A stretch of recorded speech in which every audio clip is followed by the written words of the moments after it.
Chairman گڈا town Tariq عزیز بلوچ نے کہا ہے کہ 6 ستمبر یوم دفاع پاکستان کے حوالے سے ایک یادگار دن ہے اور یقینی طور پر پوری قوم کے لیے فخر کا دن بھی ہے۔ چیئرمین گڈا ٹاؤن طارق عزیز بلوچ نے ان خیالات کا اظہار کرتے ہوئے کہا کہ 6 ستمبر کا دن پاکستانی قوم کے لیے قابل فخر کا دن ہے، ہماری قوم اور عسکری تاریخ کا ایک انتہائی یادگار دن ہے، جب ہم سے لگ بھگ 6 گنا بڑے ملک بھارت بغیر کسی اعلان کے رات گئے اندھیرے میں ہم پر حملہ آور ہوا تھا، مگر غیور اور متحد پاکستانی افواج نے اپنے دشمن کے جنگی حملے کا اس بہادری اور جانثاری سے مقابلہ کیا کہ دشمن کے سارے عزائم خاک میں مل گئے اور بین الاقوامی سطح پر ایسی رسوائی کا سامنا کرنا پڑا کہ پاکستانی قوم کی حب الوطنی اور مسلح افواج کی پیشہ ورانہ مہارت اور جانثاری کے جرأت مندانہ جذبے نے مل کر ناممکن کو ممکن کر کے دکھایا۔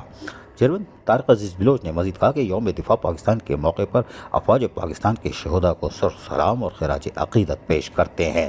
میونسپل کمشنر احمد یار نے اس موقع پر کہا کہ 6 ستمبر یوم دفاع پاکستان کو پاکستان میں بطور قومی دن منایا جا رہا ہے۔ 6 ستمبر 1965 کا دن عسکری اعتبار سے تاریخ میں کبھی نہیں بھلایا جا سکتا، یہ قابل فخر دن ہے۔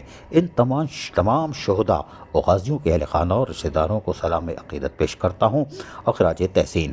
اس موقع پر سپرنٹنڈنگ انجینئر فرمان علی لاشاری، ڈائریکٹر انفارمیشن رضوان صابر، چیئرمین پی ایس لال جان نبی بھی موجود تھے۔ عزیز عارف، KBS بلدیاتی نیوز کراچی۔ ایسی ہی خوبصورت ویڈیوز فیوچر میں حاصل کرنے کے لیے ریڈ بٹن پر کلک کر کے اور بیل آئیکن کو پریس کر کے ہم سب کے سبسکرائبر بننا مت بھولیے۔